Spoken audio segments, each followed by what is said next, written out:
Hello, how we doing? All right, now we're going to do some tidbits here from the Love Notes.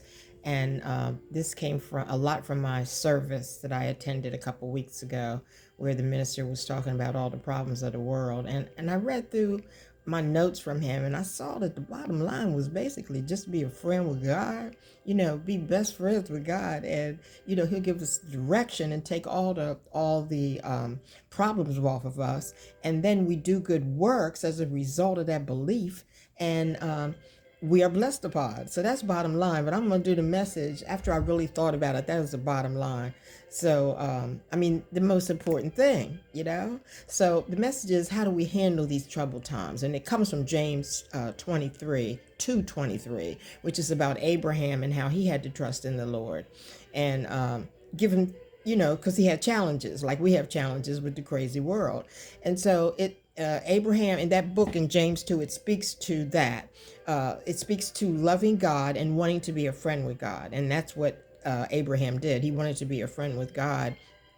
And so when we are a friend with God, we share with things with him about what's going on.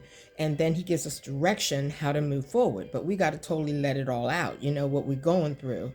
And he makes us, loving God makes us not afraid, of all these crazy things, because it's the Lord's battle. It really is. I mean, we can do our part by, as far as voting and maybe calling our representatives, but basically when you get right down to it, it's got to be handled by something greater than we, because things are, every time we look around, it's something else. So it's got to be something bigger, and it's our loving God, and what happens is that just takes that fear away from us about what's going to happen. It's because we trust in our loving God, and loving God is where you can put your trust and let loving God handle the battle as Abraham did. And so we just got to concentrate on these tidbits. So tidbit number one is get with our loving God and ask for the help. In conversation, ask for the help. Say, Lord, I need your help, and then tidbit number two, then go forward with the directives that are given to us by our loving God. Because we are telling loving God that we want to be a friend with you. That's what Abraham did. He wanted to be a friend with God. And when you're a friend with someone, you trust them, and so that's what you got to do. You got to let it all out and say, Lord, I trust you. I want to be friends with you because I know you got the answers. You know things I don't even know.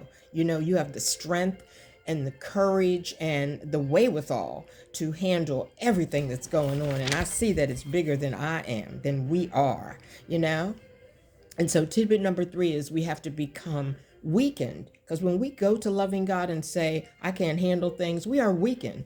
But through that weakness, we get stronger, so that we are able to go in a strong way to our loving God and ask for help. And then we get strength in our heart and in our spirit and in our souls. And we say to him, God, oh, loving God, we need you so much. We need you so much to continue to keep us in your embrace. We do, because we can't handle all that's going on. And so tidbit number four is loving God.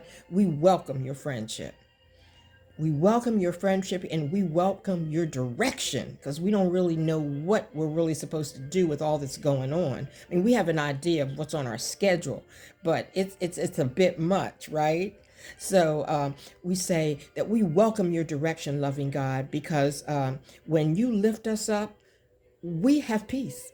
We get peace from your lifting up. And so we need that friendship. We need that peace.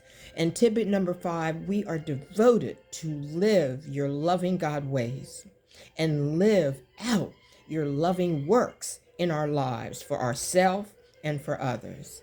So that's the message for today. Like I said, it came from Woodstream Church, a lot of it. Pastor Robert Wingfield, our minister, he said it in a different way, but that's what he was talking about, because it was from that script from James 3. And so I want you to eat healthy, read scripts that give you examples of situations where things are troubling, like read James 3. what Abraham was going through.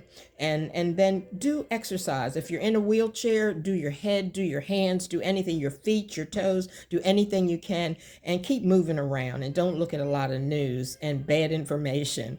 Just stay with best friend God.